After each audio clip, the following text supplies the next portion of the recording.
Hello, this is Survival-gyver, and today's book of the week is Build Your Own Farm Tools by Josh Volk, the author of Compact Farms.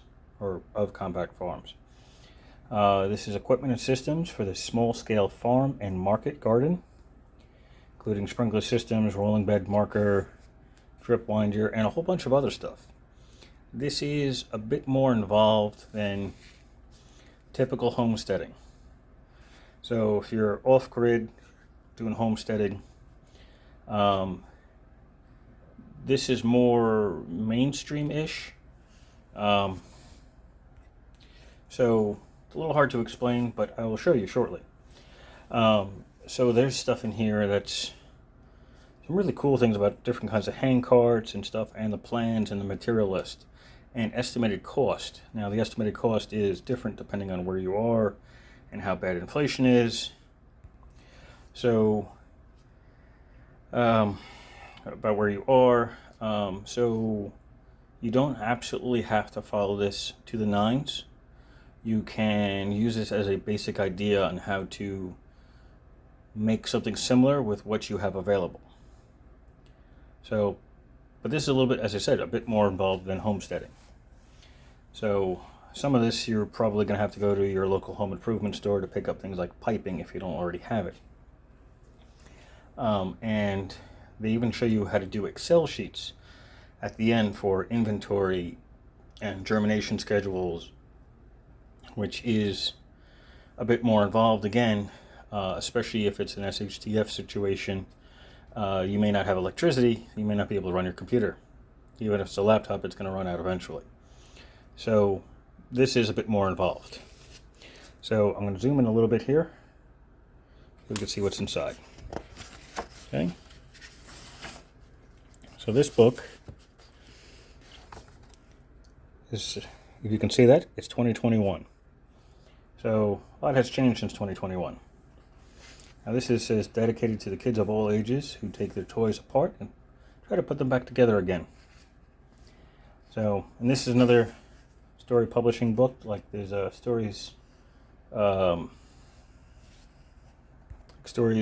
Curious Compendium that I did a couple of weeks ago. So same people make it. It says be sure to read all the instructions thoroughly before undertaking any of the projects in this book, and follow all the safety guidelines summarized on page 8 and 9. There is a whole bunch of stuff in here, including a section on math, like basic trigonometry, Pythagorean theorems in here, circumference of a circle, and this is, most of that is basic math in my opinion, but if you haven't used it in a decade or so, it's okay to brush up on it once in a while. So why build your own tools? Because some of it may not be available to you, and also you'll feel better at making your own stuff anyway.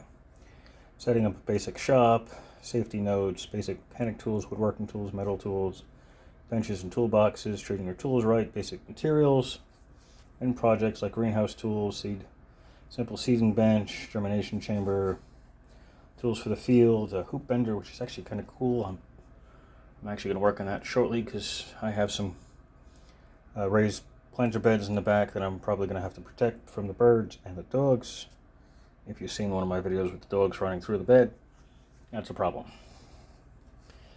Hand cart, and I've actually come up with a couple of ideas on how to improve upon that hand cart. Basic design for me, and maybe in the future I'll show a video on that. Irrigation tools like a drip winder, which is actually, drip winder is a spool. It's kind of like making a spool for drip tubing or hose, but you can also use wire or rope. So by scaling up or scaling down, you can make a lot of things with the same basic plans. So you got wash and pack tools. There's a glove drying rack, which is kind of cool. Hand truck pallet.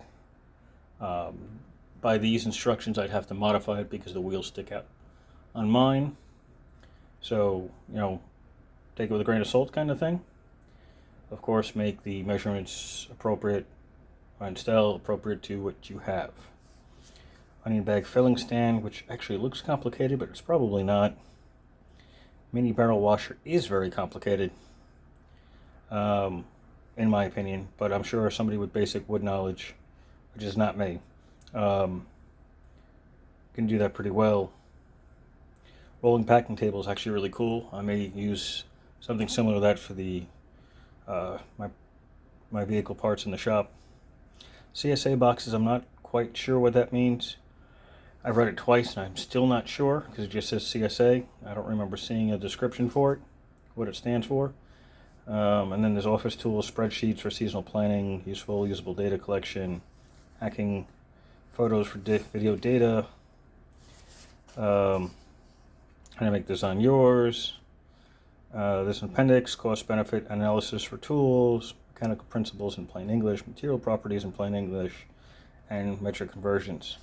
So it's actually laid out really well, albeit a bit more advanced than the regular homestead I would probably initially try to use. So I build your own tools. I'm going to show you some of the... There's pictures like that, which is just a regular illustration. But let me get to something a little bit more power tool safety. Things about driving screws. Let me get to something that's a little bit more involved. Here we go. Pythagorean theorem, a squared plus b squared equals c squared. Treating your tools right. The difference between a sharp edge, a dulled edge, and how to take off material to match the original bevel to restore the cutting edge. That's cool. It works. That would be important for like a plane. So projects. Now you look at this, it's like, well, probably just an illustration, right? It's not actual. No, it is. So let's take a look at the first one here. Simple seating bench. This is why this book is kind of cool. You have design notes, project overview, approximate material cost, time to build. I'm assuming that's with somebody that has some basic knowledge of woodworking. Level of complexity is moderate. Suggested tools, recommended materials, and their lengths, and the kind of screws, and the kind of staples, and how to put it together. And then it shows you how to build it, how to get the pattern out of a sheet of plywood, how to put the edges together, how to assemble the sides and legs, install the lath, which is that material on the top, the strips, how to use it, and ideas on how to use this in the case of like a 20-foot wide greenhouse where you can fit 4 benches and 2 36-inch wide pathways that give you more than enough space for your plants and you. Homemade hose. Yeah, I giggled at that the first time too, so it's not just people that have a short attention span. It's kind of funny too. But they're all pretty interesting. So this one's got an actual metal rack on the inside.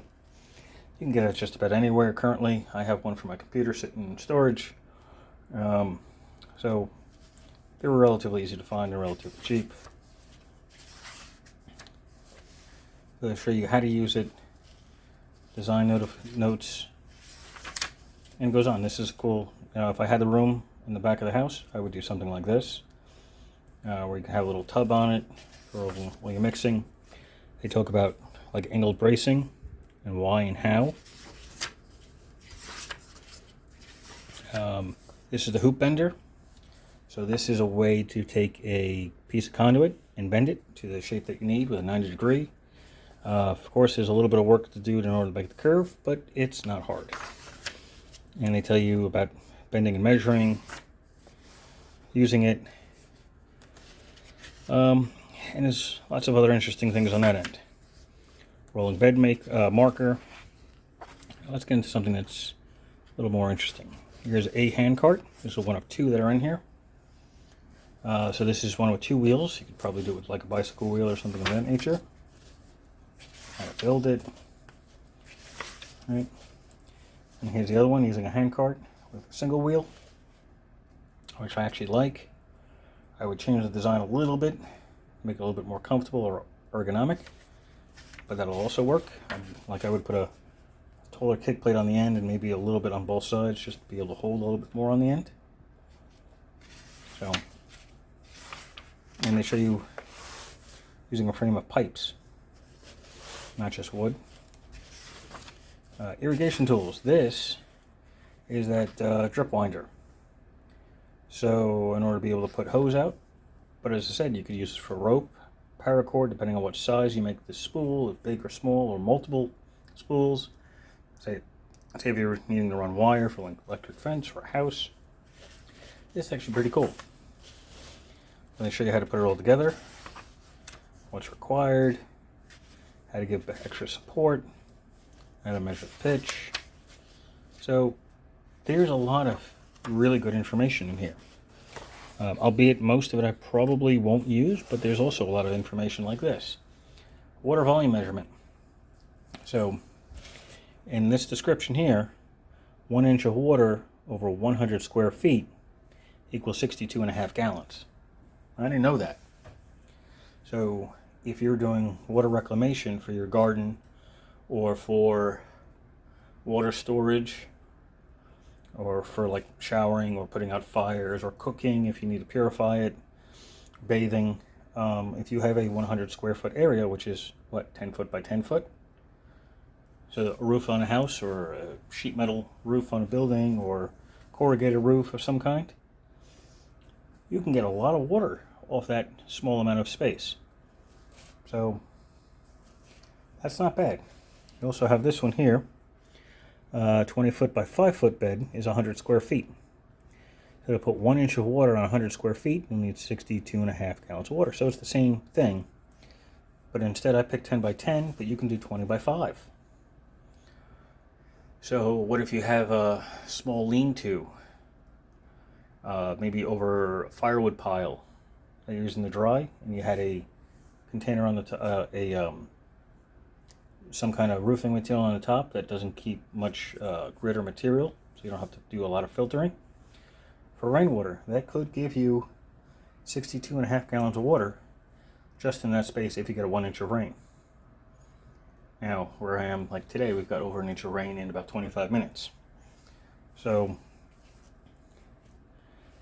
that's actually really good if you want to try to figure out, say, if you have a 500 gallon storage container, how much rain or how many square feet per the amount of rain that you're expecting would fill it.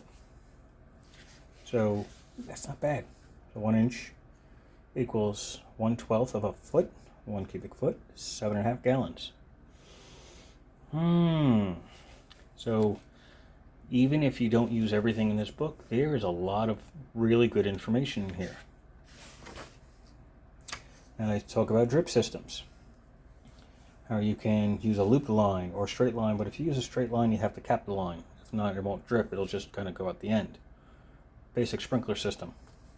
But if you use a looped line, you won't have to add a capped end. You just have your holes in there wherever you need around your plants. So, good to know. Here we go. We talk about barbed fittings and compression fittings. Hose thread versus pipe thread. So you can see the difference in thread type. This pipe thread is typically called NPT, National Pipe Thread, where it's narrower and gets wider, so it fits in a specific way to fit in place. It's got much more of a taper to it as opposed to being straight. Then they talk about more twist lock fittings, how to use drip systems, real life examples. So this is actually really good because I'm about to do a sprinkler system in the front, so I don't have to water the plants around the front of the house every day. I'm just going to have one line going across the back, and I'm going to run these smaller lines around it and around the plants and make it a drip system. Make it easy. There's an easy to move sprinkler system in here. And they give you information about how each of them would work. Wash and pack tools. That is complicated to me. So we'll talk about that shortly. Glove drying rack. Just using some wires. Takes about $5. Whenever this was done or wherever you are, 15 minutes. It's easy. Pretty much just bending some wire in U shapes, in a continuous U. As it says here, put your gloves on it, and you can of course spin it around or put it over a fire or something that'll warm it up. Here's that hand truck pallet I was talking about earlier. So the wheels on mine stick out here. Because I got a cheap one, I think, from Harbor Freight about 6 years ago. So I'd have to adjust this a little bit, but that's a great idea. About how to cut plywood, getting screw heads flush. Onion bag filling stand looks really complicated to me, but it probably works out really well. I've never had to use it. Spray table is pretty much a run on the original one, just with a little diverter at the bottom.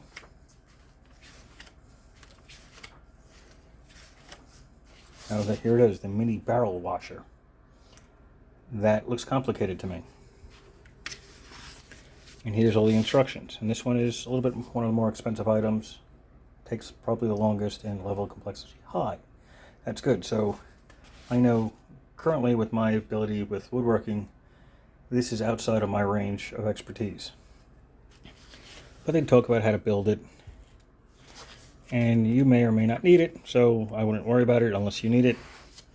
I recommend adding an electric motor so you can spin it or have somebody spin it for you. Here's another good note section, flow rate calculations. So volume equals, all that stuff. I like this, the rolling packing table. So it's just an adjustable tabletop, base shelf. And in theory, obviously you can make it out of metal, but for wood as well, you can use this in storage in a garage. And it's adjustable, so you can adjust, some of them. You could add another one on top that's solid if you wanted to, and just have an adjustable shelf in the center. Now, this also has complexity of high because there's a lot of special cuts. Let me show you out of a sheet of plywood, all the cuts you would have to make out of that current design. So there's a lot of really good information here. I'll show you how to use the rolling it. CSA boxes. Alright, so this is the CSA boxes. It says use practical wooden boxes to deliver bags of farm produce to our CSA members when I worked at Our Table Cooperative in Sherwood, Oregon. Still doesn't tell me what a CSA is. So I suppose that doesn't matter, but the information's there. How to make an optional lid jig. Tools built for women. So this was an interesting read.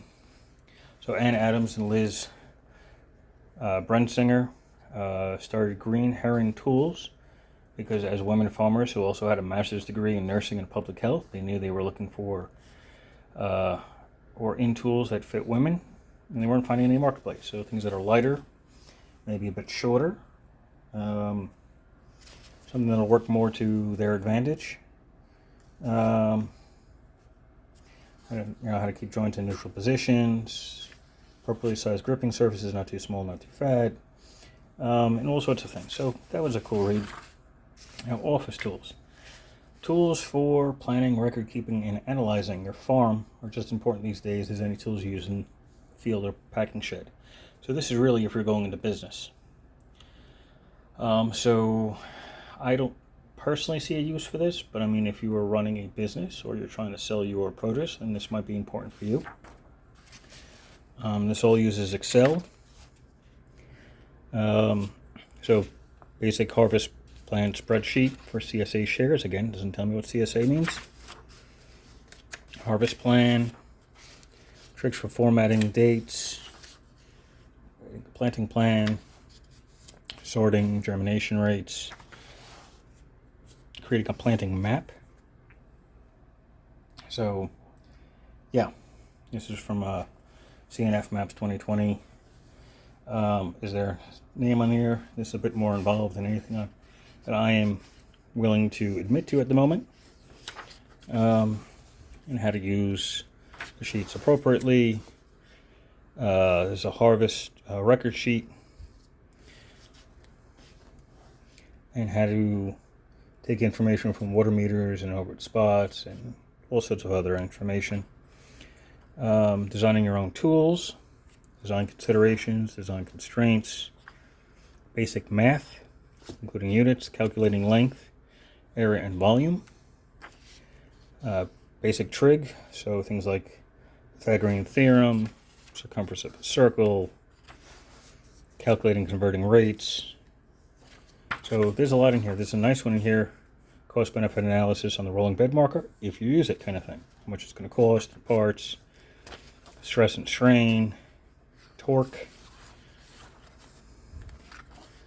and different kinds of materials, and metric conversions. So this is a pretty well written book that might be a little bit too much for the basic homesteader, but it should be pretty good. It has a lot of really good information in it. You might want to pick it up. I picked this up about 2 weeks ago. It takes me about a week to read the book. Then I go over it so I can figure out how to make these videos. So that's it. So this is Build Your Own Farm Tools by Josh Volk.